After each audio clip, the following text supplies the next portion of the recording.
Enlarge. The dark block on the left is the 4-core Zen CCX. On the right is the GPU. Last year's release of the Ryzen processors built around AMD's new Zen core was a major event for the chip company. After years in the doldrums, AMD finally had processors that were credible alternatives to Intel's chips.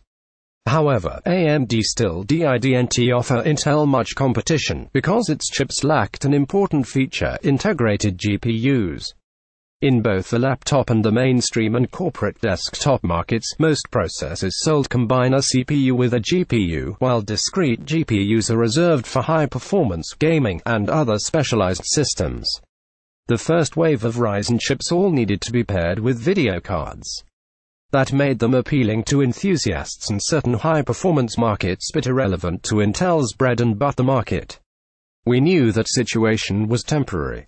A few mobile processors that combined Zen with a GPU hit the market late last year, and desktop parts were promised for February at SE. The first two chips to use the AMD Ryzen desktop processors with Radeon Vega graphics moniker were released today.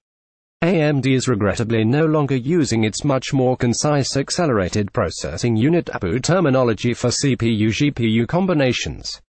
The basic building block of the Zen architecture is a core-complex CCX, which is a block of 4 cores, 8 threads combined with a level 3 cache shared across all 4 cores.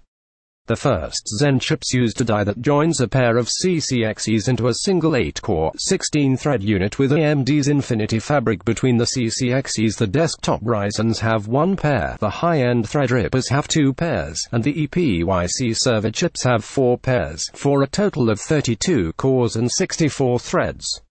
The new APUs, by contrast, match a single CCX with a Vega GPU on a single die, again using Infinity Fabric between them. As with the other Ryzens, the memory controllers and I/O hubs are also connected to the Infinity Fabric. In these APUs, those are joined by multimedia engines and a display engine. These are separate from the GPU, so the processor can do things like refresh the screen and decode motion video without having to keep the GPU portion powered up. The two chips launched today. Both the AMD Ryzen 3220G and AMD Ryzen 5240G sport 2 configurations of this combined die. The low-end Ryzen 3-part disables simultaneous multithreading and has 8 Vega cores. The Ryzen 5-part retains the multithreading, has 11 Vega cores, and slightly higher clock speeds.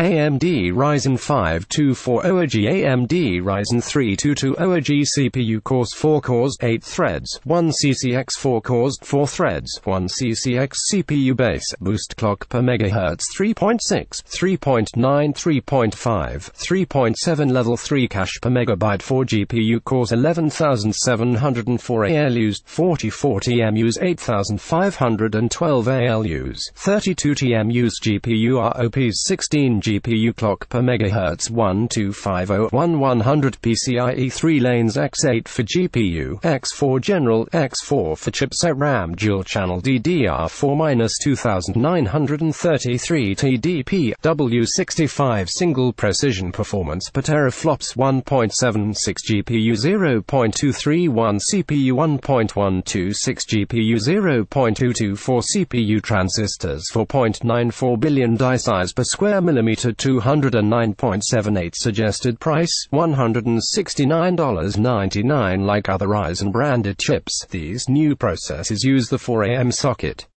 With a suitable firmware update, they should work in any existing 4AM motherboard, though not all 4AM motherboards include the video outputs necessarily to use the integrated GPU.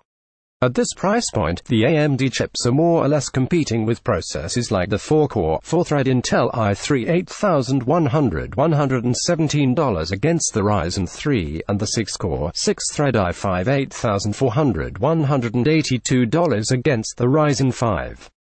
Both Intel chips have the same UHD graphics 630 integrated GPU. The GPU-less Ryzen processors offered a contrast to the Intel chips.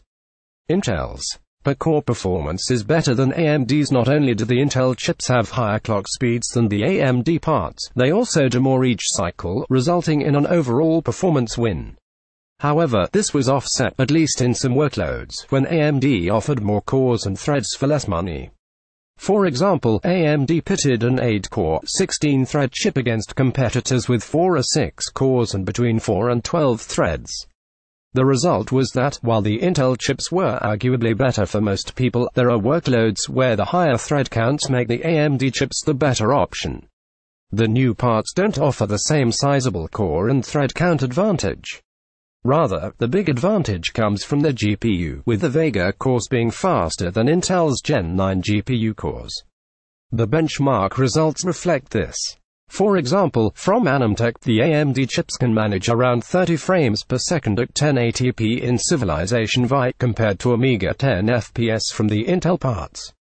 In Grand Theft Auto 5, the 240G is just shy of 20 FPS to sub 5 FPS for the Intel parts. From Tech Report, Dota 2 at 1080p manages 46 FPS on the 240G, compared to just 16 FPS on an Intel system. But in CPU-intensive tests, the story is rather different.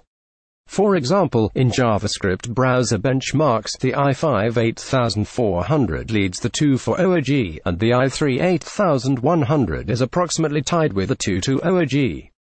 In software compilation, both Intel chips beat their corresponding AMD parts.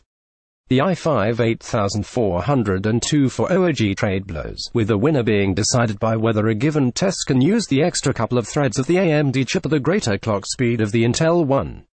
AMD has clearly raised the bar for integrated GPU performance.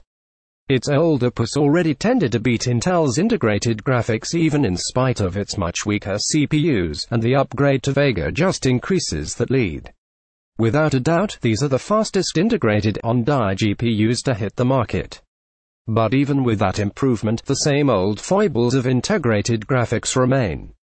Most of the testing was done at 1080p with high graphics settings, and, most of the time, the chips were a long way from offering 60 FPS. Often even a reliable 30 FPS was too much to hope for. If you care about gaming performance, none of these chips offers consistent, playable frame rates unless you cut the resolution or graphical quality or both. The Ryzens with Vega get much closer than integrated GPUs have ever managed, but with 1080p at 60 FPS, a reasonable minimum for desktop gaming, you're still going to have to look at discrete GPUs. AMD's new chips don't leave much room in the sub-$100 discrete GPU space. The $80-90 NVIDIA GT 1030 can pull ahead in some titles. The 1030 is healthily faster than the 240G in Dota 2, Rocket League, and Doom, for example, but in other AMD-favoring titles, such as Hitman, it loses out to the integrated parts. To consistently beat the integrated GPUs, and consistently hit the 1080p 60 threshold, you're looking at something like the AMD Radeon RX 460 or the $150 NVIDIA GTX 1050.